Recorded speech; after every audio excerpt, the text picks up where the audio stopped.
ನಮ್ಮ ಜೊತೆಗೆ ಶಾಸಕರಾಗಿರ್ತಕ್ಕಂಥ ರಿಜ್ವಾನ್ ಅರ್ಸೋದ್ ಅವರಿದ್ದಾರೆ. ಸರ್, ಈಗ ಸುದ್ದಿಗೋಷ್ಠಿ ಯಾಕೆ ಬೇಕಿತ್ತು ಅಂತ? ಯಾಕಂದರೆ ನಿಮಗೆ ಆತಂಕ ಇದೆ, ಏನಾದರೂ ಸಮಾಧಾನ ತಂದಿಲ್ವಾ ಈ ಒಂದು ರಿಸಲ್ಟ್ ಮೇಲೆ ದಾವಣಗೆರೆ ದಕ್ಷಿಣ ಕ್ಷೇತ್ರದ ಮೇಲೆ? ಈ ಫಲಿತಾಂಶದ ಬಗ್ಗೆ ಯಾವುದೇ ಚಿಂತನೆ ಇಲ್ಲ. ನಿಶ್ಚಿತವಾಗ್ಲೂ ನಾವು ಗೆಲ್ತಾ ಇದ್ದೀವಿ. ಇವತ್ತು ಯಾಕೆ ಹೇಳಿದ್ದೀವಿ, ಪ್ರೆಸ್ ಕಾನ್ಫರೆನ್ಸ್ ಯಾಕೆ ಕರೆದಿವಿ, ಅಥವಾ ನಿಮಗೆ ಸೇರ್ತಕ್ಕಂಥದ್ದು ಏನು ಅಂದರೆ, ಬಿ ಜೆ ಪಿಯವರು ಮತ್ತು ಸಣ್ಣ ಸಣ್ಣ ಪಕ್ಷದವರು, SDP ಅವರು, ಬೇರೆ ಬೇರೆ ಪಕ್ಷದವರು ನಮ್ಮ ಮೇಲೆ ಆಪಾದನೆ ಏನು ಮಾಡಿದರು, ಕಾಂಗ್ರೆಸ್ ಪಕ್ಷದ ಅಲ್ಪಸಂಖ್ಯಾತರಿಗೆ ಟಿಕೆಟ್ ಕೇಳಿದರೂ ಸಹ ಕಡೆಗಣಿಸಿ ಅವ್ರಿಗೆ ವಿಶ್ವಾಸಕ್ಕೆ ತಗೊಳ್ಳದೆ ಅವಮಾನ ಮಾಡಿ ಬೇರೆಯವ್ರು ಕೊಟ್ಟಿದ್ದಾರೆ ಅಂತ ಬಿ ಜೆ ಪಿಯವರು ನಮ್ಮ ಮೇಲೆ ಗೂಬೆ ಕೂರಿಸ್ತಕ್ಕಂಥ ಪಕ್ಷದ ಮೇಲೆ, ಕಾಂಗ್ರೆಸ್ ಪಕ್ಷ ಅಲ್ಪಸಂಖ್ಯಾತರಿಗೆ ನಾವು ಏನೋ ಒಂದು ರೀತಿಯ BJP ಹೇಳೋದು ದ್ರೋಹ ಮಾಡಿದೆ ಅಂತ ಆ ಮಟ್ಟದಲ್ಲಿ ಮಾಡಿದ್ರಲ್ಲ, ಇದು ತಪ್ಪು. ಮೀಟಿಂಗ್ ಆಗಿದ್ದು, ನಾವೆಲ್ಲ ಸೇರಿದ್ದು, ಜಮೀರ್ ಅಹಮದ್ರವ್ರ ನೇತೃತ್ವದಲ್ಲೇ ಸೇರಿ ಯಾವ ಕಾರಣಕ್ಕೆ ಸಮರ್ಥನ ಕ್ಯಾಂಡಿಡೇಟ್ ಮಾಡಬೇಕಂತ ಪಾರ್ಟಿ ಹೇಳಿದರು. ಮುಂದೆ ಹೇಗೆ ಅಲ್ಪಸಂಖ್ಯಾತರ ಇಂಟ್ರೆಸ್ಟನ್ನು ಪ್ರೊಟೆಕ್ಟ್ ಮಾಡ್ತೀವಿ ಅಂತಲೂ ಪಾರ್ಟಿ ನಮಗೇನೋ ಒಂದು ಸೂತ್ರ ಕೊಟ್ಟು, ನಮಗೆ ನೀವೆಲ್ಲ ಸೇರಿ ಸಮರ್ಥನೆ ಮಾಡಬೇಕಂತ ಕೇಳಿದಾಗ ನಾವೆಲ್ಲ ಸೇರಿ ಒಪ್ಪಿಗೆ ಕೊಟ್ಟಿದ್ದೀವಿ. ನಮ್ಮ ಒಪ್ಪಿಗೆಯಿಂದನೇ ಕ್ಯಾಂಡಿಡೇಟ್ ಆಗಿದ್ದೀವಿ ಅಂತ ನಾನು ಹೇಳ್ತೀನಿ. ನಮ್ಮವರೇ ನಮ್ಮ ವಿರುದ್ಧವಾಗಿ ಷಡ್ಯಂತ್ರ ಮಾಡಿದ್ರು ಅನ್ನೋ ಮಾತನ್ನು ಸಲೀಂ ಅಹಮದ್ ಅವರು ಉಲ್ಲೇಖ ಮಾಡಿದರು.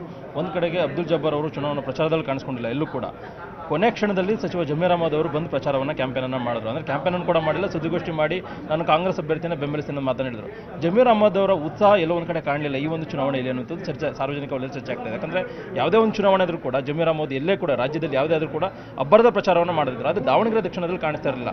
ಇವರೊಬ್ಬರು ಕಾರಣನ ಎಲ್ಲೋ ಒಂದು ಕಡೆ ಈ ಒಂದು ಹಿನ್ನಡೆ ಕಾರಣಕ್ಕೋಸ್ಕರ ಗೊತ್ತಿಲ್ಲ. ಅದು ಪಾರ್ಟಿಯಲ್ಲಿ ಆಂಕಲನ ಮಾಡ್ತಾರೆ, ವಿಶ್ಲೇಷಣೆ ಮಾಡ್ತಾರೆ, ಪಾರ್ಟಿಗೆ ಬಿಟ್ಟಿದ್ದು. ನಾನಂತೂ ಏನು ಹೇಳೋಕ್ಕೆ ಹೋಗೋದಿಲ್ಲ. ಪಾರ್ಟಿಗೆ ಗೊತ್ತಿದೆ ಯಾರು ಏನು ಕೆಲಸ ಮಾಡಿದ್ದಾರೆ, ಯಾರು ಮಾಡಿಲ್ಲ, ಏನಾಯಿತು, ಅದೆಲ್ಲ ಪಕ್ಷದಲ್ಲಿ ಮಾಹಿತಿ ಇದ್ದೇ ಇರ್ತದೆ ಸಾಮಾನ್ಯವಾಗಿ. ಸೊ ಅವ್ರಿಗೆ ಪಕ್ಷದ ವರಿಷ್ಠರಿಗೆ ಬಿಟ್ಟಿರ್ತಕ್ಕಂಥದ್ದು. ಈಗ ಈ ರಿಸಲ್ಟ್ ನೋಡಿದಾಗ ಸರ್, ಈಗ ಮತದಾನ ಪ್ರಮಾಣ ನೋಡಿದಾಗ ನಿಮ್ಗೆ ಏನು ಅನ್ಸುತ್ತೆ ಸರ್? 100ಕ್ಕೆ 100 ಕಾಂಗ್ರೆಸ್ ಗೆಲ್ಲುತ್ತೆ, ಒಳ್ಳೆ ಮಾರ್ಜಿನಿಂದ ಗೆಲ್ಲುತ್ತೆ. ಅಲ್ಪಸಂಖ್ಯಾತರು ಒಂದು ಮೆಜಾರಿಟಿಯಲ್ಲಿ ಕಾಂಗ್ರೆಸ್ ಪಕ್ಷಕ್ಕೆ ಆಶೀರ್ವಾದ ಮಾಡಿದ್ದಾರೆ. ಕೊನೆಯ ಪ್ರಶ್ನೆ ಸರ್, ಈಗಾಗಲೇ ಮುಖ್ಯಮಂತ್ರಿಗಳು ದೆಹಲಿ ಪ್ರವಾಸವನ್ನು ಕೈಗೊಂಡಿದ್ದಾರೆ. ತಾವು ಕೂಡ ಸಚಿವ ಸ್ಥಾನದ ಆಕಾಂಕ್ಷೆ, ಎಲ್ಲೊಂದು ಕಡೆ ಸಂಪುಟ ಪುನರಚನೆ ಮಾಡಬೇಕು ನಿಟ್ಟಲ್ಲಿ ಕೂಡ ಮುಖ್ಯಮಂತ್ರಿಗಳು ಮನಸ್ಸನ್ನು ಮಾಡಿದೆ ಅನ್ನುವಂಥದ್ದು. ಶಾಸಕರು ಕೂಡ ಡಿಮ್ಯಾಂಡನ್ನು ಕೂಡ ಮಾಡಿದರು. ಮತ್ತೊಂದು ಕಡೆ ಮುಖ್ಯಮಂತ್ರಿಗಳು ಕೂಡ ಇವತ್ತು ದೆಹಲಿಗೆ ಹೋಗಿದ್ದಾರೆ ಸರ್. ಸನ್ಮಾನ್ಯ ಮುಖ್ಯಮಂತ್ರಿಗಳು ಡೆಲ್ಲಿಗೆ ಹೋಗಿರ್ತಕ್ಕಂಥದ್ದು ಇವತ್ತು ಕಾಂಗ್ರೆಸ್ ವರ್ಕಿಂಗ್ ಕಮಿಟಿಯ ಸಭೆಯಲ್ಲಿ ಭಾಗಿಯಾಗಕ್ಕೆ ಹೋಗಿದ್ದಾರೆ. ಬಹುಶಃ ಈ ವಿಚಾರ ಅಲ್ಲಿ ಇವತ್ತು ಪ್ರಸ್ತಾಪ ಆಗೋದಿಲ್ಲ. ಕಾಂಗ್ರೆಸ್ ಪಕ್ಷದ ಬೇರೆ ಬೇರೆ ಎಲ್ಲ ಇಶ್ಯೂಸ್ ಮೇಲೆ ದೇಶದಲ್ಲಿ ನಡೀತಾ ಇರ್ತಕ್ಕಂಥ ವಿದ್ಯಮಾನದ ಬಗ್ಗೆ ಚರ್ಚೆ ಆಗುತ್ತೆ ಅಂತ ಅನಿಸುತ್ತೆ.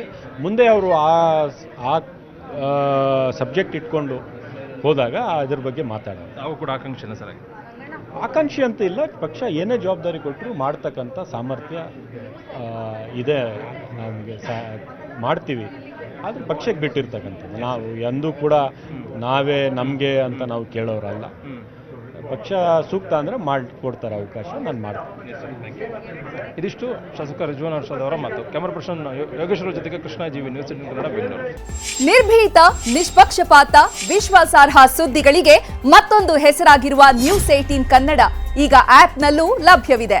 ದಯವಿಟ್ಟು ಇಲ್ಲಿರುವ QR ಕೋಡ್ ಅನ್ನು ಸ್ಕ್ಯಾನ್ ಮಾಡಿಕೊಂಡು ಆಪ್ ಡೌನ್ಲೋಡ್ ಮಾಡೋದಕ್ಕೆ ಮರಿಬೇಡಿ. ನಿಮ್ಮ ಬೆಂಬಲ ಹೀಗೆ ಸದಾ ನಮ್ಮೊಂದಿಗಿರಲಿ. ಧನ್ಯವಾದ.